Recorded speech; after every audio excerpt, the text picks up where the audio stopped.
Welcome back. Welcome back. Welcome We're back. talking about Welcome Back, Cotter. No, we're talking about some stuff revolving around some Critical Role right now. Tiny, That's you've got true. some hot, fresh, crispy donuts over Okay. here to feed us.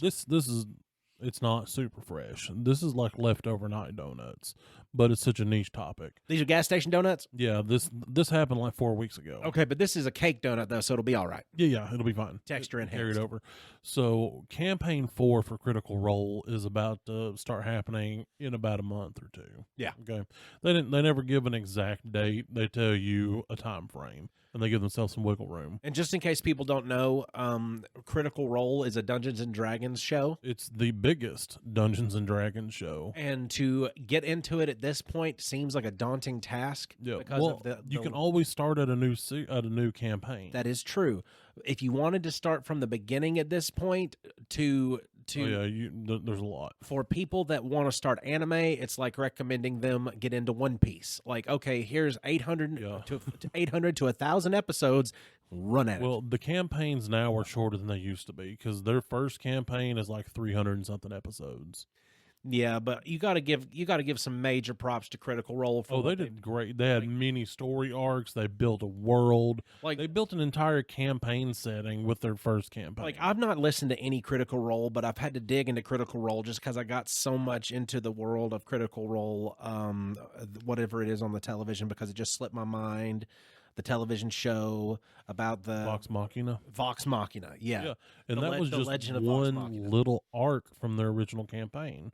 Though that's a great spot to start because it might not be blow for blow what happened, but it's enough because there's a whole lot even in the little bit they went into. Yeah, it is It definitely has the spirit of the actual game that they played. Yeah, I enjoy the show a lot, and I think that the show does a good enough job of explaining the system by it being like they're trying to do magic, but their magic isn't always going to do things like it's supposed to. Right. See, Like you're actively watching them play Dungeons and Dragons 5th edition, and you can pick up on things as they go. And sometimes he has to clarify a rule, so you get to learn that with them.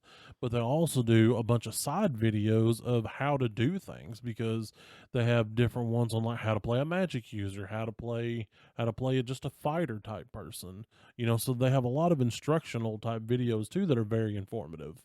I think that the way that it best goes is instead of a fighting style system like you got Dragon Ball Z where Goku's about to hit you with that Kamehameha, that blast, and that's his move. He's going for it. He's going to hit you with it. Even if he gets interrupted, at some point, he's going to drill that home. It's going to happen. To whereas during like watching Vox Machina, you're going to have somebody casting a spell, and that spell might look like it's going to go the way it's supposed to. Then, shit's gone awry. Because now it's accidentally hit a spot it wasn't supposed to. Some things have blown up because that stuff happens in Dungeons and Dragons. Yes. That is a fail, and you have failed your throw, Yep. and now there's consequences to your action as opposed to you just missed. Yes. Well, the dungeon master is Matt Mercer, and they originally were with the company Geek and Sundry before they branched off and made their own company. Like the whole cast left. They've added new people. Some people come and guest star. They're a big YouTube company now, and they live stream every Thursday what they're playing, and they helped make Dungeons and Dragons what it is today. And I'm not saying that they made Dungeons and Dragons famous, but they helped bring it to a lot of people's attention and help make it more mainstream.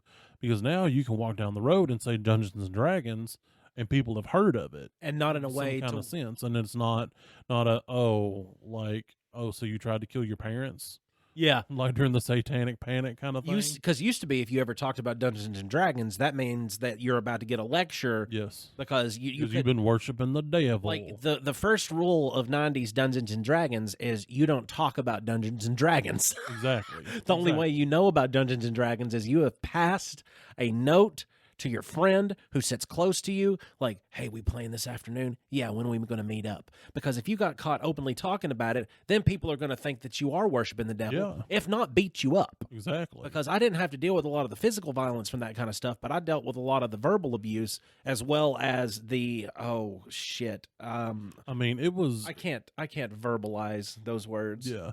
Well, it was like 2 to 3 steps past what happened during the Harry Potter thing. Yep. You know. But we're getting in the weeds. No, you're right. You're So good. Matt Mercer has been the dungeon master for a little over 10 years at this point. And so they were at one of the big cons that they were doing a live show. And they always do like a live playing, usually like a one shot, but sometimes they actually do an actual episode up on the stage for people. And it's awesome. Well, he said, I can't tell you a lot about campaign 4. He's like, but I can show you this. And they play a trailer. And in the trailer, the words new GM pops up on the screen. And everybody's like, what? He's like, yeah, unfortunately, I'm not going to be playing in the 4th campaign. Or I'm not going to be DMing in the 4th campaign. And everybody's like, oh my God, he's getting ready to quit. That's kind of the thing going through everybody's head. And he goes, but I will be playing in the 4th campaign. Yeah, everybody loses their mind because Matt is the definition of the forever DM. Yep. Now, he's been on some other smaller channels for a couple appearances playing, and I'm going to say he's a great player because when I first seen him, the guy that he was playing with, I was like, oh, you're going to DM for the great Matt Mercer? And I'm like, that would be. I'm like, what is this guy going to do? And then he started, and I was like, okay, homie's got some chops. Like, he's good. Like, he's almost as good as Matt. His name's Brendan Lee Mulligan. He's going to be DMing the next campaign. That is awesome. Congratulations to him. Yeah, that's great because that's a big old boost in that career. Yeah, and he's super funny. Well, he's actually because there's nothing bigger. He's made a pretty decent name for himself, but he's not ever thought about as the same caliber as Matt Mercer, so he's really going to get to showcase that. Oh my God. So this is like David Tennant being replaced as the Doctor. Yeah, pretty much. Like, you've got some hardcore, I've dedicated some time to you fans that are going to be there just to troll him. Yeah. So you're going to have to watch out for it in this new campaign just to see how everything actually goes and go in with it as much unbiased as you can. Well, the thing is, though, he's appeared as a guest player a few times. So the audience has seen him, and they know that he has elite skills on the player side, even if they haven't ventured to his own channel. So everybody was excited when he walked out because they're like, okay, they got a really good DM to DM for Matt. You know what I'm saying? Because how shitty would it be if they brought in somebody and they were just utter trash?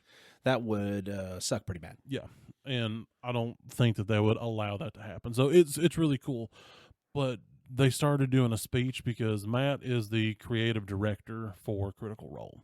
His wife is something else. Like, several of the people that you see on the show are the main people at the company.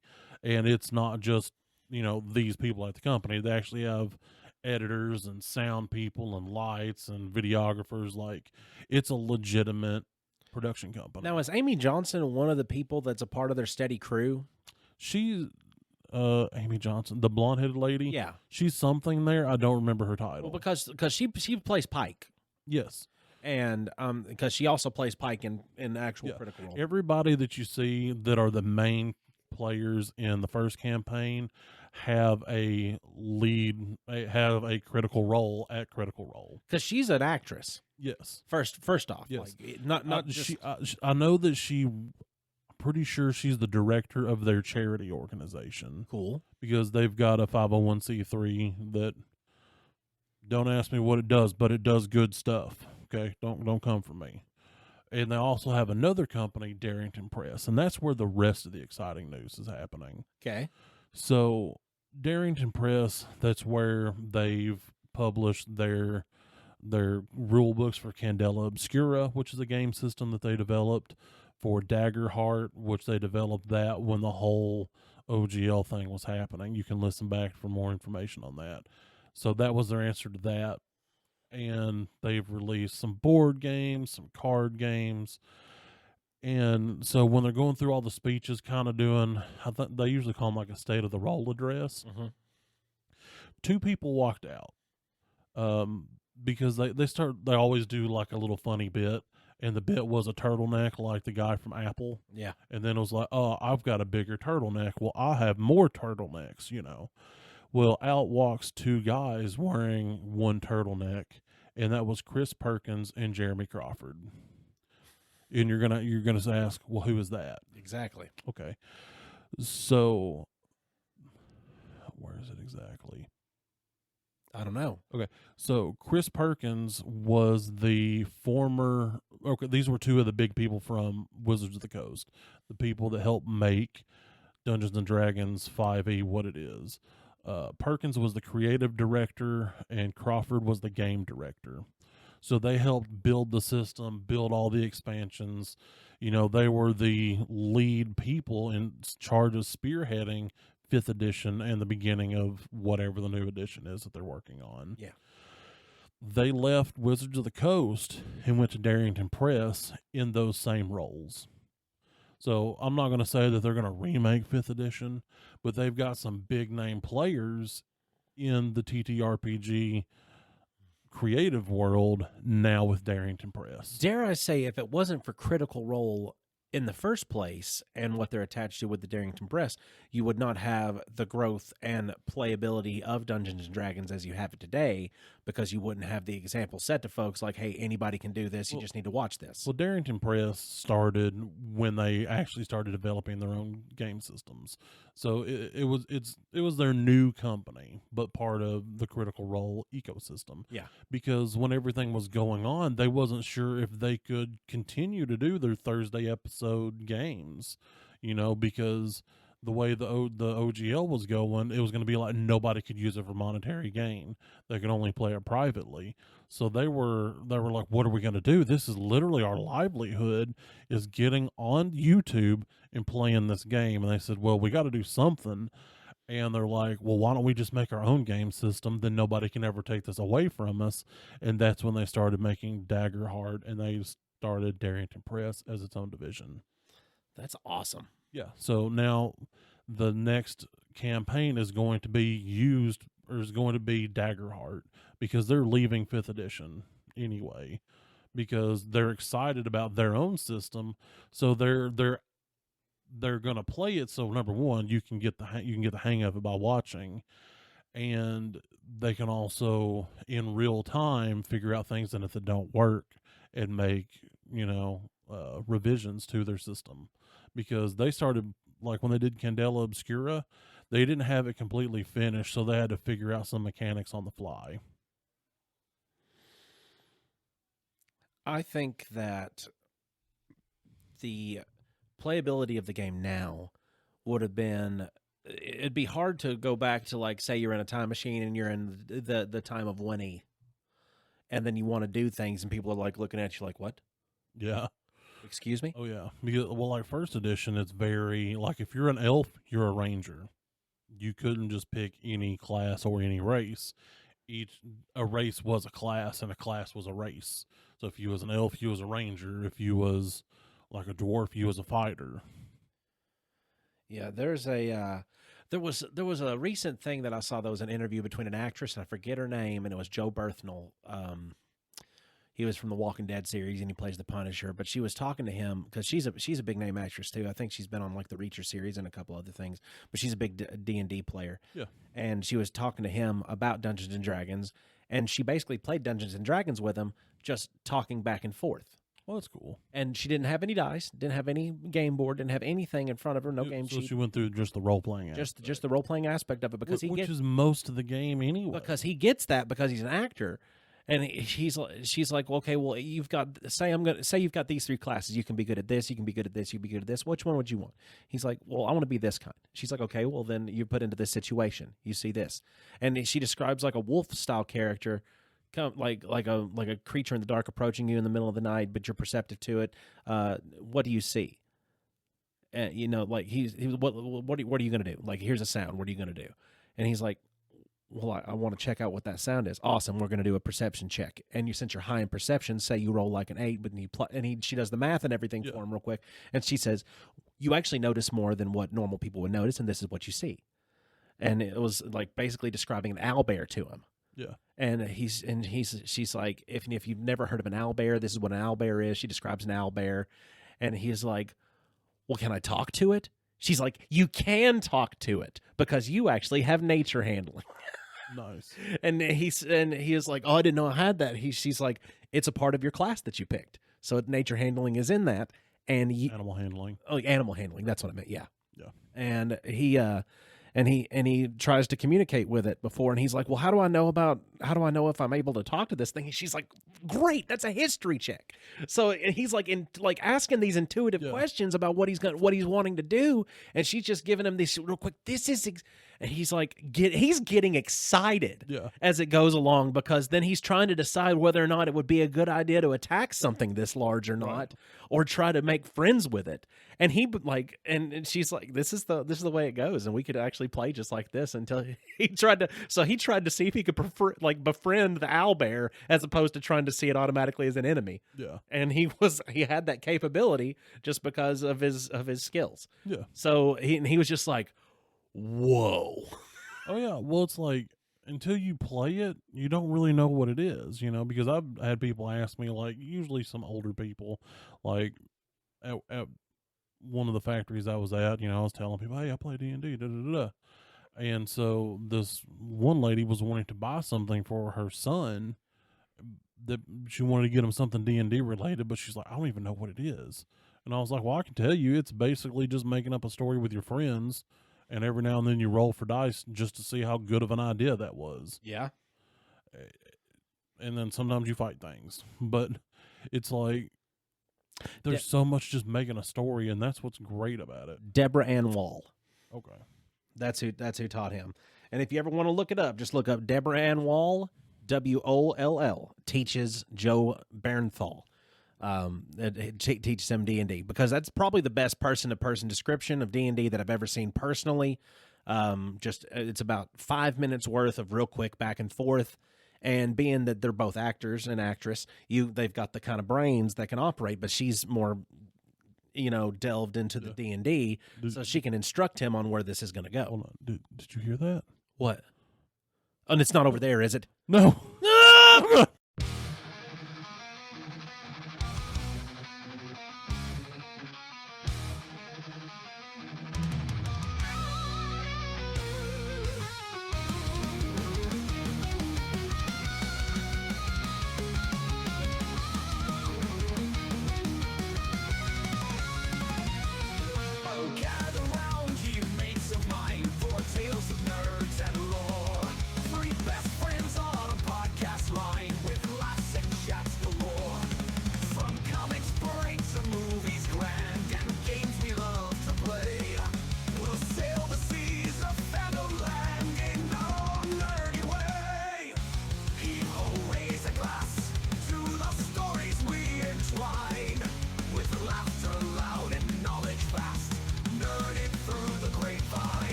Hi, everyone. I'm Austin Shazam Pfeiffer. And I'm Austin Tiny Zent. And can you bring your wife to the wall hole? And we are Nerded Through the Grapevine, the podcast where your best friends gather weekly to talk about our favorite parts of past, present, and future nerd culture. And this damn it, Bill. Oh, damn it, Bill. We're going to talk about the newest season of King of the Hill. Oh, my gosh. And it has been a long time coming on the new season of the King of the Hill. What has it been, like 15 years?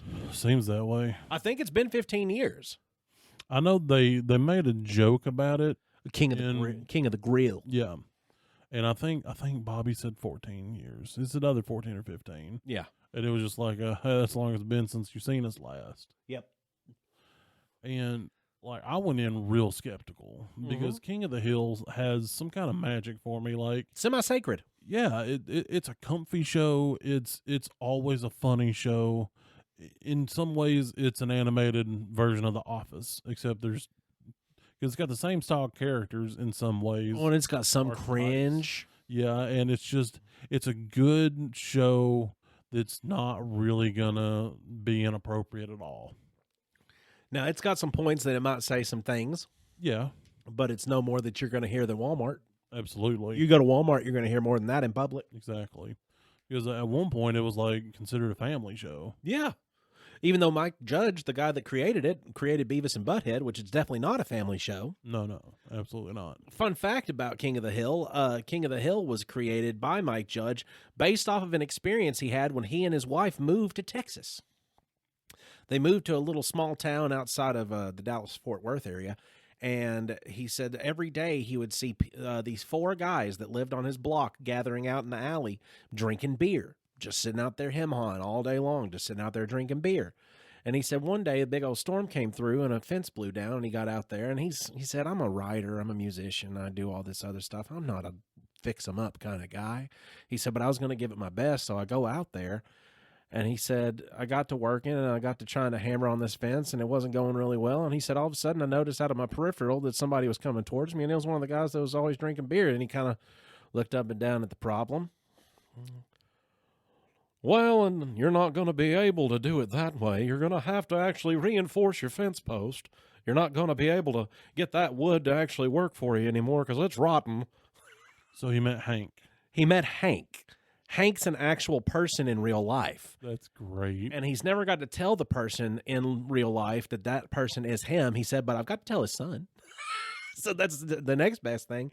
He said, so this man that didn't know me very much, but I was new to the neighborhood, came over to me and almost talked my head off about what I needed to fix this. And he said, don't even bother going to the hardware store for it. I got a couple of fence posts over here in the garage for you to be able to use in case you need them. So he goes over to the garage, and he's got 2 brand new fence posts just sitting over there that he hadn't used, that he didn't install on his fence, that he just had sitting around waiting over. And he said, and also this guy's not got a very big yard, and he's got 2 rototillers in there. Why does he have 2 rototillers? You use those for farming and for tilling up the earth for being able to plant crops, but he has just a modest little yard in a suburban neighborhood. And he's got 2 rototillers, so he must take his lawn care very seriously. So all this character was written off of the idea of who this guy was. So then he made up backstories for the other 3. Yes, based off that one interaction. yes, and I'm sure that he great. I'm sure that he drew from other inspirations. Well, I'm sure he's probably caught whiffs of their conversation going by, and yep. And not, I mean, in Boomhauer as well, because Boomhauer, he said there was actually, he was based off, I believe, a gas station attendant. Tell me that dang old man on the dang old world is vampire man down the Senator's Drain. Well, there's also, we all know that one guy. As Southern people, we've all met that one. My guy. uncle. Yep. My uncle, the conspiracy guy. But like, are you getting into Dale? Yeah. Were you about to? My Dell was also my Boomhauer. Oh no, that's a bad combo. Yeah, that's a bad. Minus the ability to sleep with a bunch of women. Damn, don't tell you what, man. Damn, no government drone, man. Tell you, there ain't no birds no more, man. Damn, don't just you look up there, that bird's in on the wire, it's charging, man. Yeah. Well, see, mine was my Uncle John. The man's been abducted at least 6 times by aliens. That's what they want you to think. Yep. The CIA was looking at him for something at one point. Let's see what else. What was he would also like rub the engine grease in any cut he would get. He said it was great for tooth sores. He bought his teeth at 2 sets of fake teeth, at one at a yard sale, one at an estate sale.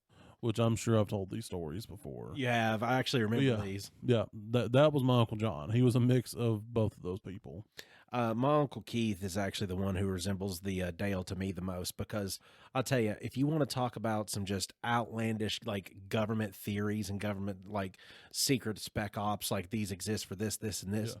like, yeah, I love a good story. And most likely I've heard what you're talking about because I'm on the internet. Yeah. But my uncle comes off with shit. Like one time I was down there talking to him about just installing a Ring doorbell for him because it's easy to do. You just hang it up and you Right. open the app. He's like he's getting up towards 70, so he's having to have people to instruct him on things now. So I helped him and I instructed him. So what the speech that I got while I was down there was, well, I don't really care anything negative that they're going to be saying about Donald Trump inside of the media right now because the media is going to lie to you anyway because that's not even Donald Trump, that's his clone. So the only thing he was missing was weighing 110 pounds soaking wet and having some mirror frame sunglasses and an orange Mac hat. We'll see. That's the only thing. It doesn't matter what Donald Trump's going to be saying right now. It's always a fake in the first place. That's his third clone. Well, see, I had a Bill that lived next door to me. Oh, poor Bill. Yeah, I don't know his first name, but his last name was Parks, and he was a large American. He was drunk more often than he was sober. Yep. He never wore a shirt. Always wore usually cut off jeans. The man was probably late 50s, early 60s, and I don't know where he would buy the shorts, but they were definitely low rise. By that I mean you seen all of his ass crack at any given point. And if you was lucky, and by that I mean unlucky, to look at the wrong time, you would get a shot all the way down Action Alley, and you'd see his boys dangling there. So in this new season, it kicks off with Hank and Peggy have been out of the country. Yeah, which that part threw me for a loop. That They've been gone for years. Yeah, that Hank had willingly left Texas. Turns Not only out- left Texas, he went to Saudi Arabia It turns out for like 15 years. Hank got in real big with the folks that run the Saudi propane. Was And- like Amico? It was Amacor. Amacor. It was Amacor, but that was like an Amoco kind of like. Right. So Amacor was paying him to be over there fixing all of their propane units and all of their distributor everything for it. Yeah, he was like the vice president of something. Operations. Yeah. He was the VP of operations, but he was actually the one that kept the entire thing running. Yeah. They had an entire city powered off of propane. That was it was based on Arlington. That was and Arlen, Arlen, yeah. Why did I say Arlington? because it's a real city. Yeah, probably. So Arlen was the basis for this city that Hank was running, and he was like, they're going to go home. They're looking forward to going home. They want to go see their son. They want to go see everybody. They want to check up on folks and get back to Texas. They're ready for Texas again, and they leave. And they get back home. Well, not only was that city based on Arlen, it was based on Arlen back in the 90s. And then nothing had So changed. they had never made the jump. No, nothing had changed. Like, so they get back from Arlen of the 90s being modeled in a modular kind of living facility to to America now, and it's almost like culture shock. Yeah, because he even said at one point in like the first episode or two, well, back on the base, it was more Texas than Texas is. Yep. The 'Cause- base is in their, their Because company town. and they get to meet everybody again, and they get to they show up at the house, and the first one they're greeted with is Boomhauer, and I'm like, "Dango, Return of the King, man." Yeah. And that was good. That's the title of the first episode, Return of the King. Yep. And they get to meet. They get to meet up again with Dale, and Dale's actually hiding in a garbage can. I was wondering when you were going to ask about me. I got to keep a lower profile since I was a government official. For 36 hours. He was mayor. Well, I said I told them they're going to take it back because I can't trust anything that would elect me as mayor. I became an election denier. I won on the no mask campaign during COVID. No mask, was that big of a deal? There's nobody. Well, I went for no masks on anything. No mask during exterminations. No mask during construction. No mask during. If you're gonna say nothing, go nothing. Yeah, they even added a new neighbor, which I cannot remember the guy's name. I can't either. I've watched it. He wasn't a big part, but He was in a cover band, yep, and he was also their neighbor. And I forget his name. Was it Robinson? Might have been Robinson. maybe. I think it was Mr. Robinson, but I could be wrong. He was also the guy that was taking care of their house for them when they were gone. Yes. Yeah, and he was also voiced by the same guy that voices the Shadow Man from Disney's Princess and the Frog. Yep. And he's also the voice of Goliath on Gargoyles. Oh, that's cool. Yeah. I thought he sounded kind of familiar. Hank, Peggy. Yep. But everybody, you know, they see everybody, but they're like, "Where's Bill?" Hank, is that you? Yeah. And you know what? Was not surprised one bit. I was He actually had so become- sad for him. I was too. I was like, Bill, why would you let yourself go that Well, bad? since you were gone, I let myself go a little. Haven't left the room since COVID. No need to leave anymore, as people will just come in and bring you food to you. It'll just come right through the wall hole.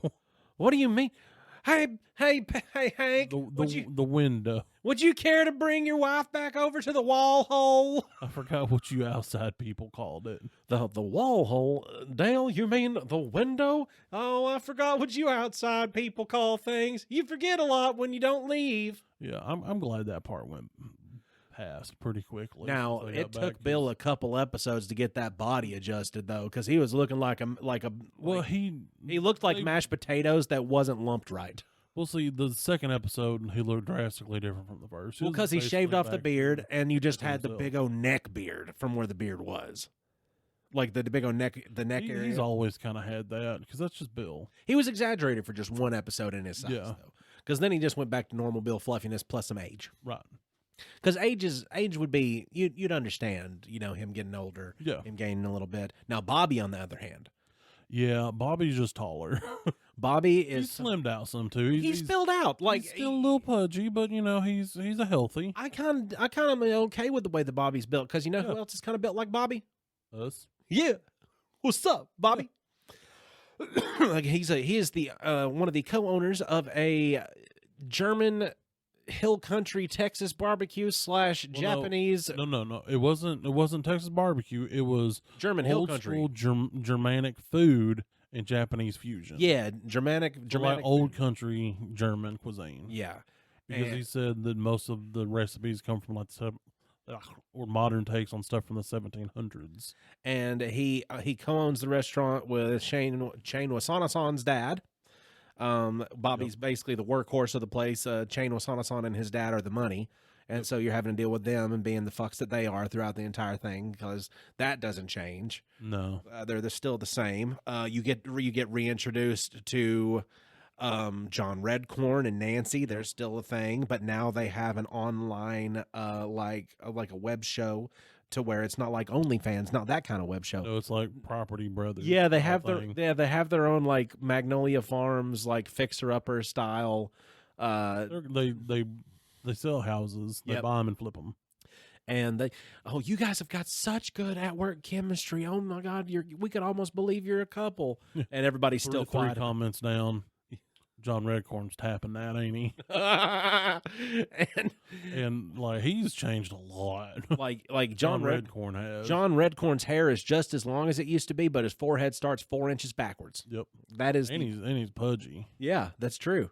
because he was always like a fit specimen. Like he was always like peak male physique, but now he's gotten older and he's looking like he's aged something, which is what would happen. I mean, yeah. I mean, I feel like all the portrayals are pretty accurate. Dale looks almost the same. Dale looks, He's got a little more than cigarette lines. he does. That's about it. Like, and he's a little bit more hunched. Yeah. But it's hard to tell any difference with him. Right. The thing about Dale we is do have to mention about the voice thing because that throws you off. it does. Even when you get to the episodes when it was Mr. Hardwick, there's still a difference. Yep. Because didn't he die of like some aggressive throat cancer or Yes. something? Yeah. So he couldn't do Dale like he originally did. But because of his passing, 6 of the episodes are voiced by somebody else. And I feel that once you get used to it, he does a really good job. Boomhauer, I forgot, is actually with somebody, come to find out, and he's settled down. Oh yeah, he's got a stepkid, And he's got a stepkid. and not the kind of one that you would think that he would have. You Ye- know, His name is Luke Jr., and Luke Jr. is very reserved and very and scared nerdy and scared of Yep, everything. But he wants to be cool, just like his stepdaddy Boomhauer. So he starts drinking non-alcoholic beer. near beer. So he's still getting a buzz because near beer still has a little bit of alcohol You have in to it. drink an insane amount to Yes. get a buzz. That is true, but he I was. mathed it one time. They were downing him. Like, Well, I mean, in real life, you could not drink enough. I'd imagine that would be hard for an adult, but for a 12-year-old child, We're talking like a couple thousand. oh well, then In a that's day. then that's crazy. That ain't gonna Yeah, happen. yeah, it is a literal physical impossibility But for you to house enough liquid in your body to get drunk on. but that. the kid did become so physically attached to them that he was drinking them everywhere. But he just wanted to look cool like Boomhauer. Exactly. It wasn't because he was like fiending for him. It's just that he Right. thought it was cool to do. Exactly. He was like, Boomhauer's cool and everybody likes him, you know. That was the same episode that Hank gets a home brewing kit, because this is one of the things and this is one of the struggles of the new season is Hank is retired now. Yeah, he doesn't Like, know what to that's- do with his time. That's the Like, reason why he moved back home, is because he is retired. Like the Saudis tried to talk him back into coming back. Yeah, and he was like, "No, I'm just ready for Texas." They're like, I think that no. They even went, "We'll offer you a new wife." Yes. Well, the wife is real happy selling. Oh, we'll buy you a new wife. You leave her there. We'll get you a new wife. You'll never know she's there. She'll never talk.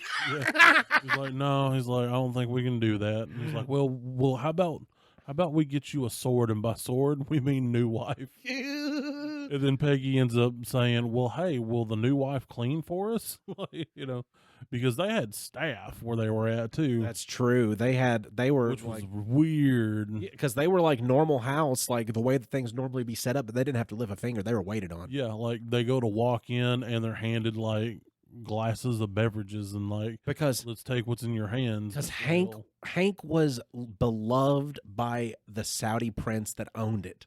Because I mean, he probably just went over there for the meeting and went and used the bathroom and said, "Hey, your toilet was leaky, so I'm gonna go out to my rental truck and get my travel emergency toolbox, and I'm gonna come in here and fix that drippy pipe." And he was like, "What?" And he just like, he's like, "Wow, it was just that easy?" He's like, "Yeah." And then the Saudi prince guy was like, "Man, it'd usually take me 3 weeks and having to behead somebody." And he's like, "And you could just do that in like less than a minute?" Well, You're amazing. I just noticed it was leaking. So How I about thought you I'd come run our operations?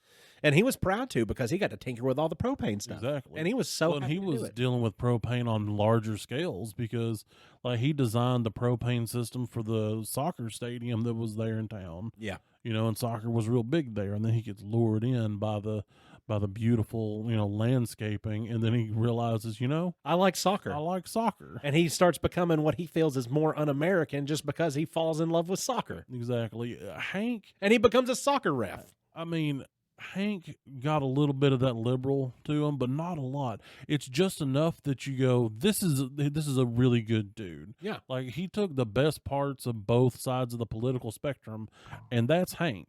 He's a person. Yeah, he's a person. He's a person just trying to comprehend everything. Yeah, and Like, well, I believe like this. Why can't... Okay, well, I guess if that's not the right choice, well, maybe we'll think about it. Yeah, like, he accepted Bobby's whole thing with the charcoal. Yes. And he never would have done that back that- in 95. Hank is an evolved Hank, because Yeah. it used to be he would have probably not spoken to Bobby ever again. Exactly. Like, they were all worried about that. And then all of a sudden, Hank is just like, and it's good. And I think you can come to a consensus. And that means everybody, even me, thought it was good. yeah. And I'm like, it was yeah, you're like Bobby got approval from his dad about something that's so diametrically opposed to his own belief system. And it was like, that's awesome. one thing that I found weird throughout this season was Khan Supanusinphone's voice. He was voiced by an Asian actor, but the voice of Khan was not put in there in the same style that Khan's voice used to be. It was just an Asian actor voicing Khan. I'm thinking that they wanted to try to escape who's Bobby Lee's friend, the redheaded one? I don't know. that always I pisses him don't off think by I doing the ever knew his voice? name. You know what I'm talking about, Yeah, though? yeah. Like the one, like trying to avoid Asian stereotypical accents. Probably. And it's also one of those things, if you've lived in a country for 15 years that's different from your native country and there is an accent, you're going to pick up some of what's there and your old accent is going to soften. That's true. So it's more of what's true to life, because back in the 95 one, I don't think they'd been in the States long. No. I mean, Connie was born here, but they weren't. Con Jr. Yep. Called her Connie as a nickname, but she's actually Con Jr. Yep. She's named after her dad. Oh, this new season did something that I never thought they would do on King of the Hill, and they called out Peggy They did. for exaggerating too much. They did that too. And they also showed her poor grasp of other languages. And you got to see Hank know that it was a poor grasp of another language, but he was not going to comment on it. And She straight stole them figs. she did. She said, and I used excellent bargaining skills. Yeah. And the guy's like, Like screaming at her yeah. as she's like barely escaping because she thinks she's just getting off with a good deal, and turns out she's barely escaping with her life because the man wants to kill her. Yep. But she's at one point she's like, well, I got turned down for a job because they said that all those years that I spent haggling with the Saudi marketplace folks does not equivalent to a master's degree in business. Yeah. Yeah. This is Yeah, because they were just looking for like something to soak up some time, a little side gig, and she got called out on her puff on that episode because, and it was just over a score because Hank, you don't, number one, in bowling you don't bullshit your high scores. With bowlers, you don't bullshit your high scores. Like, that's just something you don't do. They take those scores seriously. Yep. And if you're getting in the 280 range up to close to 300 and you can set that as a score, that's a big deal. People take that seriously. So Peggy said, well, I remember that one tournament that I had won that I got a 280. And Hank's like, I remember that like it was yesterday, and you got a 180. And it was quick. Yeah. He wasn't even thinking about it. But then Peggy like sulls up over it, like, oh, so I'm a liar.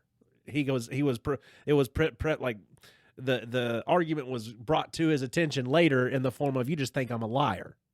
Yeah. And then they had to confront it all. Well, wasn't that also the one that they had like a lying contest? I believe so, yes. Yep. Because they found out that Min and Con were divorced, but they were supposed to keep it secret Yes. because whether or not they were friends with them, but they weren't good friends. The Hills were better friends to the Cons than the other way around. The cons with Con and Min being separated, like divorced, and Con just living in the garage and shitting in a bucket. Yep. Gross.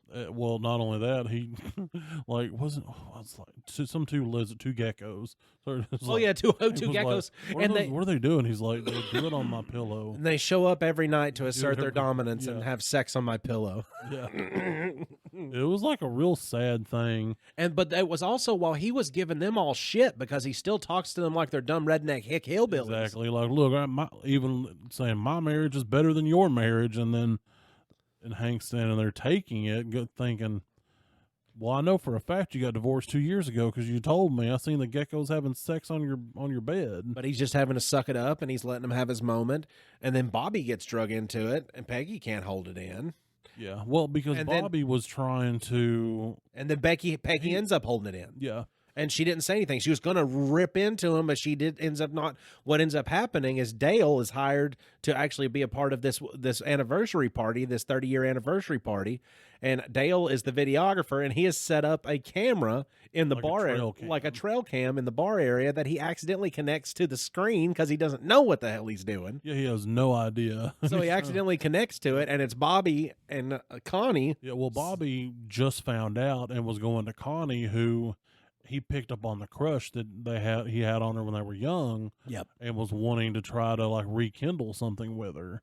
And so he goes to her, and he also wanted to be her friend too. because they were also really good friends outside of them being together. Yeah, and he wanted to be there for his friend because in case she needed somebody. they've reconnected a little Because bit, and he's found that old Shane flame. Wasana song was not that for her. Oh yeah, and Shane and Connie being in this season together as a part of a relationship, and it's see some air quotes. So even the audio listeners, I'm doing air quotes. An ethical, non-monogamous, open relationship. which turns out was just Shane's excuse to have sex with somebody with no strings With attached. whoever he wanted to. And Connie did Even not with think that. Connie, who was supposed to be the main partner, he looked at her and goes, well, the whole part of this ethical non-monogamy is that we're there for each other, but only in the good stuff. Like, there's not supposed to be this emotional connection. Like, you're dumping way too many emotions on me right now, and I did not ask for those, so I don't feel safe. I don't feel safe. But if you want to come over to my apartment later and hook up, you totally can, because I am here for you for that. Yeah, I'm here for you. That's exactly what he said. Yeah. I'm here for you for that. Yeah, and she said, you know what? Deuces, I'm out. Deuces, I'm out. There's an episode to where Hank is trying to connect with his brother. Oh, also, there's going to be a lot of spoilers in this. Oh yeah, I mean we should have probably mentioned it, so I guess that's going to be. I'll throw up a card. We'll have to because we've said a lot, but then I'll put something in the title too. There's an episode to where Hank is trying to connect with his brother, Good Hank. Yeah, because Good Hank is like 16 or 17. Like he's this little he's a kid, he's like a teenager, but he's like underdeveloped. He's real shut in. Yeah, and his dad was Cotton Hill. Yeah, beating him down constantly. Yeah, having the same thing done to him that was done to Hank, except not as aggressively because he was going to be the good Hank. Yes. So they're trying to connect, and basically, Good Hank was about to subscribe to this online self-help / alpha male. Man-made. It was like the whole. It was almost like a joke about the whole Jack Murphy thing. Yeah. Without the whole, him being a cuck. Yeah. Well, yeah. This one was more or less just like, you got to be a man, don't you want to? You got to be a man. Nobody talks in the group. Nobody talks in the group without the nads. Yeah, the respect the nads of truth. Respect the nads. Yeah, and he's like trying to present this like super. Yeah, you just got to make sure sometimes to do stuff for your bitches. And he's got like, and Hank signs up for what he thought was a seminar, but he ends up having to go through like a boot camp. Well, he knew it was like a boot camp style thing because he was like, "I'll pay for it." And he's like, "And that'll be great. I'll be happy to go with you." Because at first he was all in. Yeah. When they're out there doing in the mud, holding their legs up in the air, doing obstacle courses, like Hank was in it. But then he started listening to the things that the guy was spouting about, like men being superior to women, and these beta cucks, and we got to be alphas and stuff. And Hank was like, hold on, buddy. Like, hold on a minute, but I thought. He even calls Dale and he goes, Dale, I know that you find information on people. See what you can find on this guy. And Dale actually did a good on his Dale did a good. So using the skills he acquired over a very long time. He finally was able to pull some. Use his particular set of skills. And he used them, and he found out that the whole shindig was being financed by the dude's mama. Yeah. And she's like, I thought that this was going to help him get friends after he got his adult braces off. Yeah, and she's like, we gotta update this. We gotta change this. Otherwise, I'm not paying for this anymore. Yep. It was there was a whole lot that happened throughout. Oh, not to mention that at one point throughout the season, Bobby pulled him a little alt baddie, like a little vegan girl. Oh yeah, side shaved head, athletic as shit.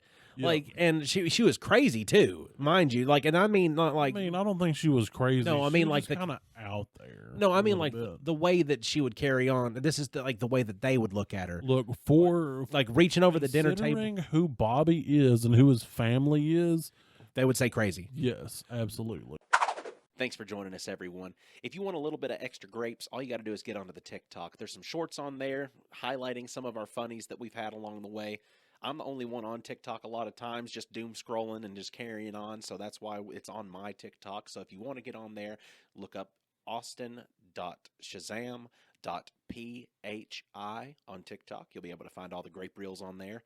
as well as getting onto our Patreon for some extra squeeze. For $5 a month, you will have an extended episode that is uncut directly from record button to record button. No shenanigans are left out.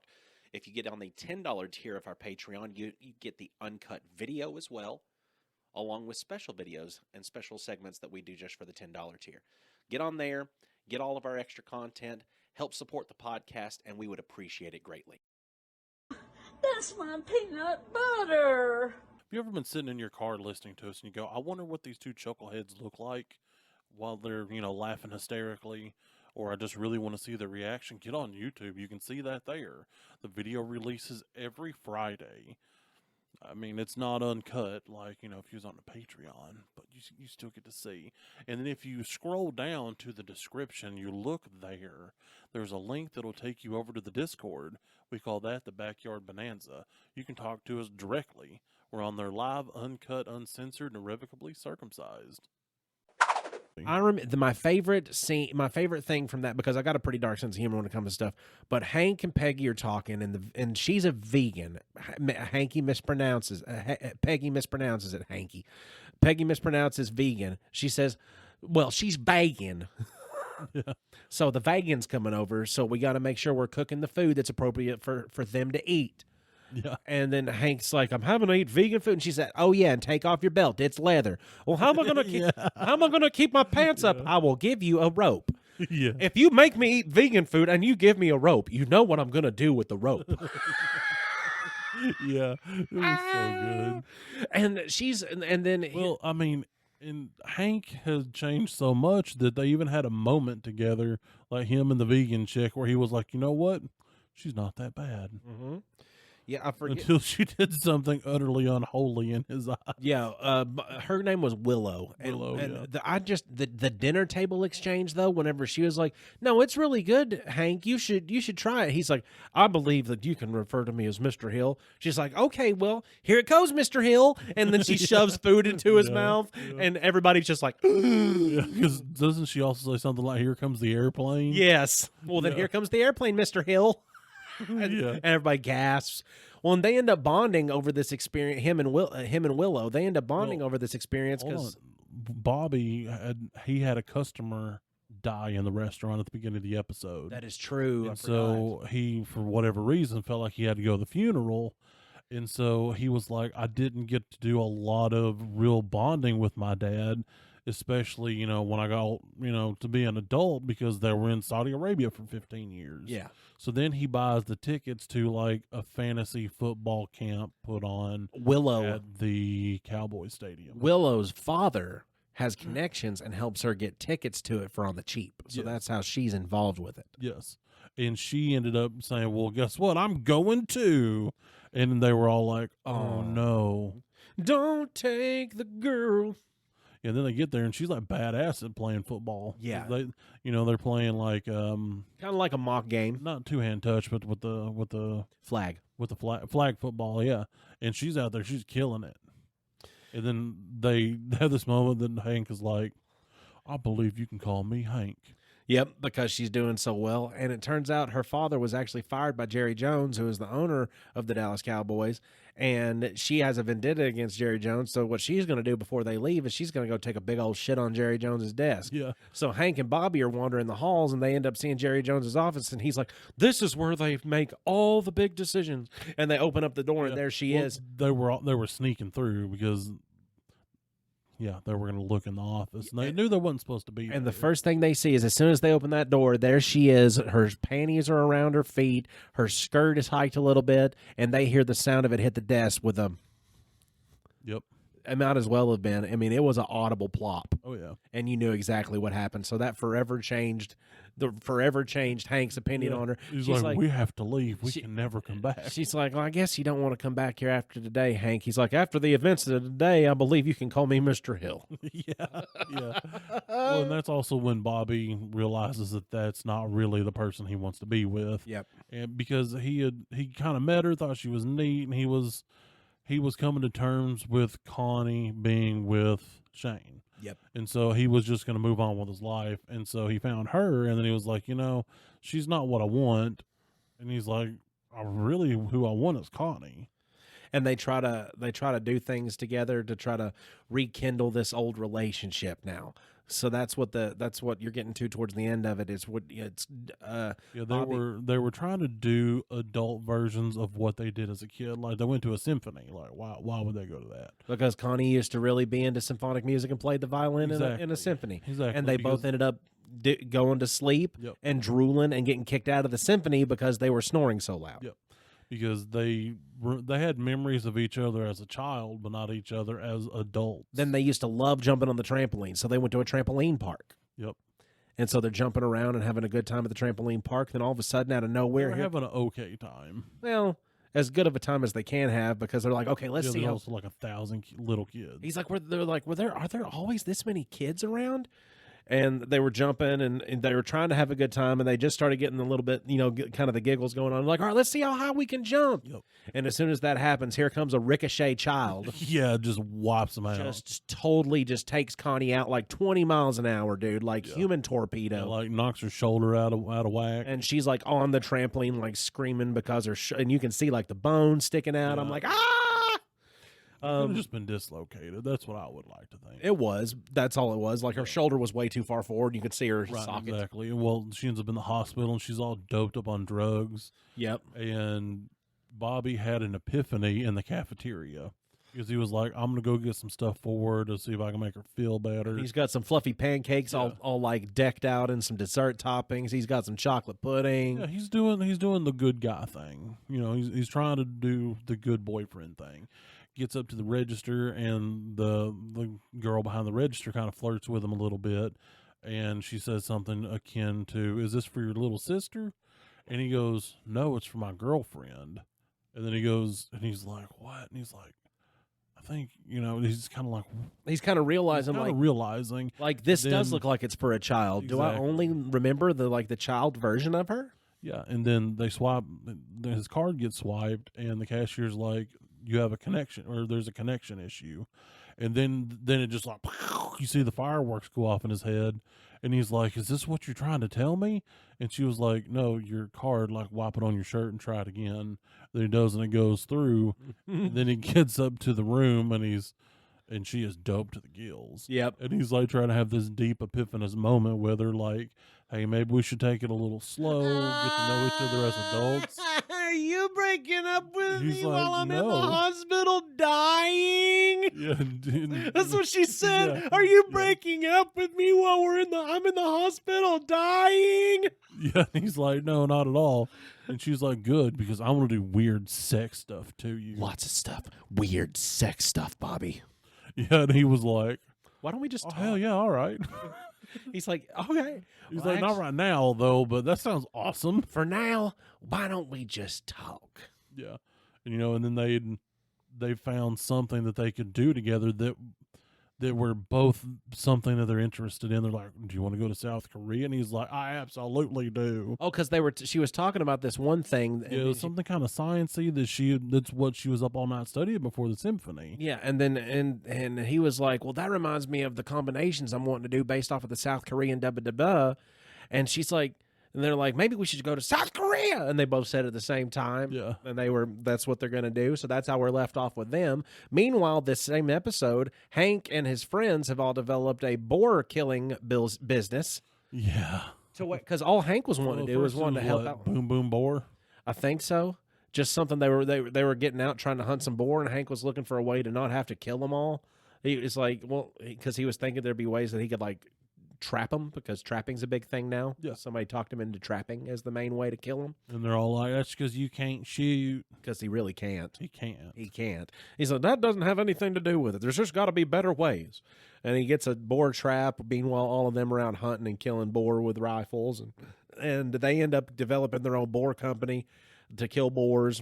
Everybody outside of Hank. Everybody outside of Hank, because he's just not Because, interested in it. well, in Texas, they have an epidemic of wild boars. Like, they're getting on people's property, they're killing their livestock, they're destroying their crops. Like, it's a bad thing. And there are companies that exist in Texas that go out, hunt your land to try to kill these boar off of them. Did you know that about 15 years ago, no, it's about a little less than that, maybe about 12 years ago, there was that same problem in Tennessee, and they actually were posting bought, like they were giving you prize money Yeah. if you got to kill X amount of them. Well, what they had done is they also released a bunch.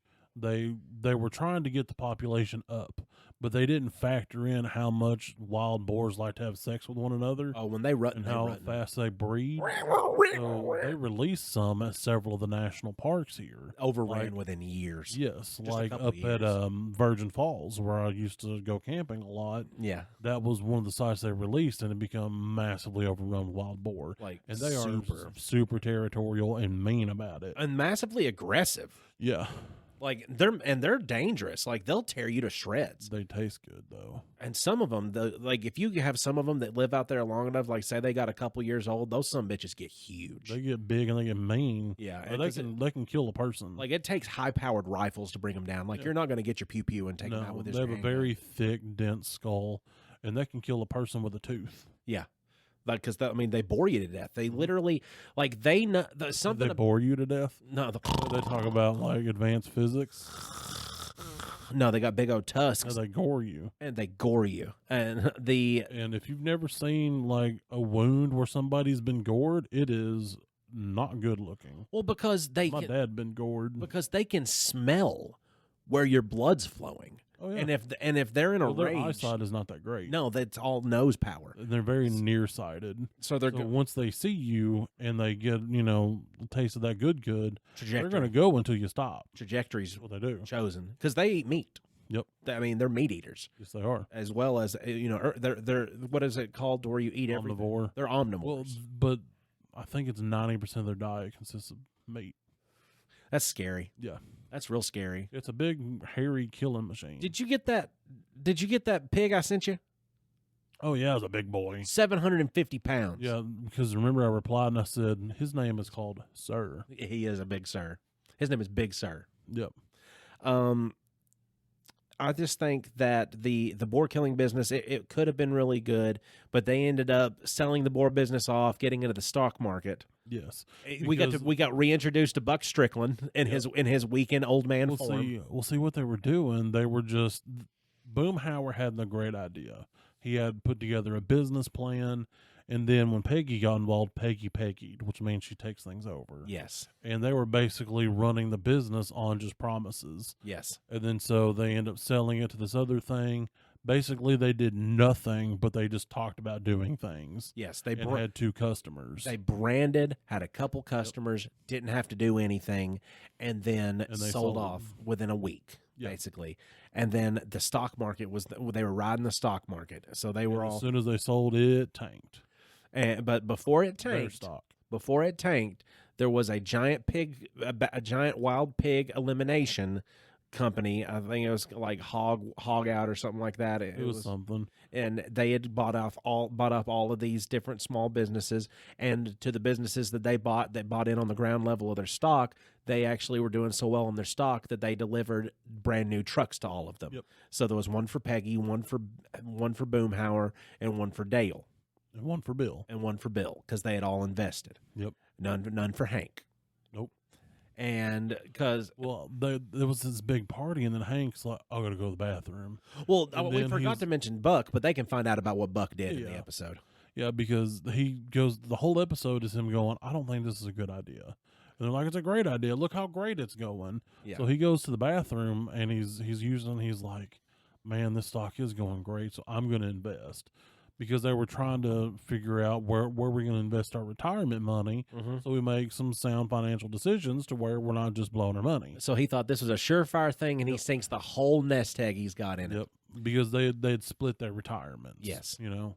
And so as soon as he does that, it just drops. The value drops. The so he bottom loses falls out. it all. And he said to Peggy, she's like, "You didn't spit. Did you put all of the nest egg in it?" I did. And she's like, "Well, what happened?" He's like, "It crashed, and it was almost like I caused it." Yeah. And she was like, "Well, good thing I sold all of mine yesterday." When it was in peak. when it was at peak. Whenever it was at peak, she sold all of his because she said the last thing I needed in my head was you talking to me about, well, you got to put gas in that truck some way.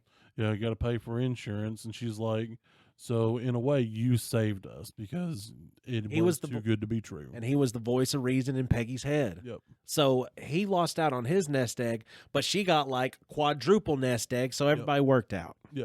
So they had No, way more than they started with, No, even though no. he lost his. no, she had way more than just like quadruple. Like it was like a 300% spike Yeah. from what she It had. was enough to cover what he lost, and they still They ended up still way had ahead. a bunch more. Yeah. They ended up way ahead and with a monster truck. Yeah. So I think that everybody should tune in to the newest season of King of the Hill. We gave you a brief rundown of the things that are going on in it, but you got to sit and watch the beauty for yourself. It's almost like watching the 90s version, but it's just updated to the modern era. Yes. So here